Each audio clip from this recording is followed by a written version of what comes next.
বেরোক বেরোক বেরোক বের হোক আপনারা বেঁচেছেন। হ্যাঁ, তোমরা আসলে যা ডিস্টার্ব করো, টেলিভিশনের সাথে তোমাকে ডিস্টার্ব বেশি।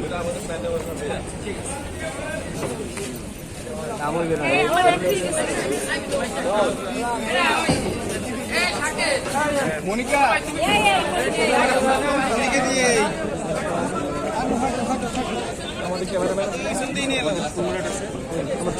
নিয়ে নেবে নিয়ে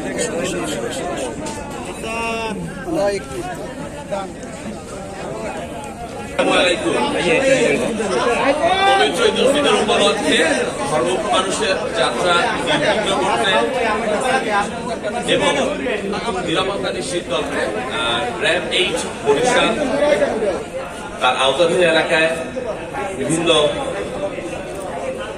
বিশেষ পরিকল্পনা গ্রহণ করেছে। আসন্ন ঈদ উল ফিতরে সার্বিক আইন শৃঙ্খলা স্বাভাবিক রাখার লক্ষ্যে আমরা আমাদের পেট্রোল জোরদার করেছি, রোবস পেট্রোল করছি আমরা। সেই সাথে আমাদের গোয়েন্দা নজরদারি আরো বৃদ্ধি করা হয়েছে। আপনারা জানেন আমাদের বোটগুলো বিভিন্ন নদীপথে বোট পেট্রোল আরো বৃদ্ধি করেছে।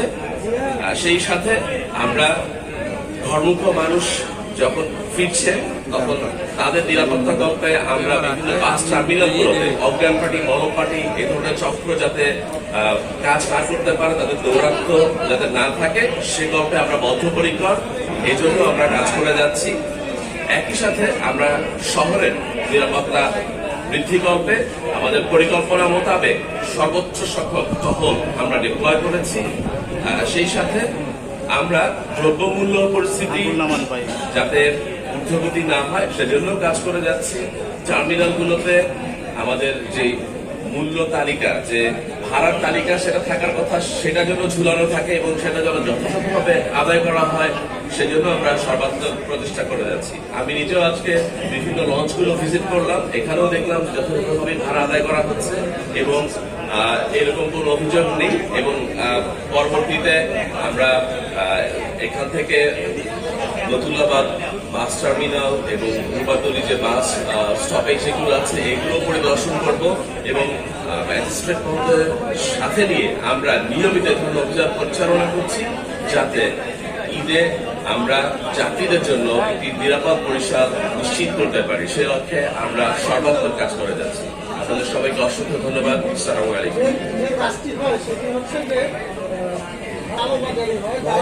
টিকিট কালোবাজারি রোধে আমরা স্পেশালি ফোর্স নিয়েছি।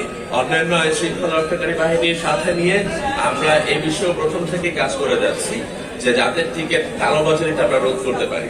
এবং আপনারা জানেন যে এবার পুরো বাংলাদেশে আমরা সেই যে ভোটিং এ আছে আমাদের সবাই একই পলিসি ফলো করছি যাতে টিকিট কালোবাজারিরা যাতে এই কালোবাজারি না করতে পারে।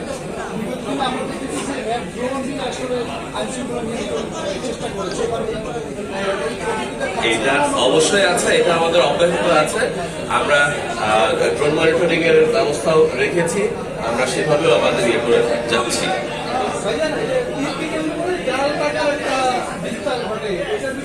আমাদের বিভিন্ন বাস টার্মিনাল গুলোতে বা যেসবগুলোতে লোক সমাগম বেশি হয় সেই সব জায়গাগুলোতে আমরা আমাদের টিম উপস্থিত রাখছি।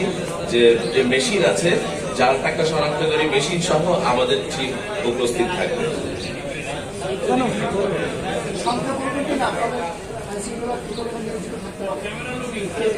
প্রতি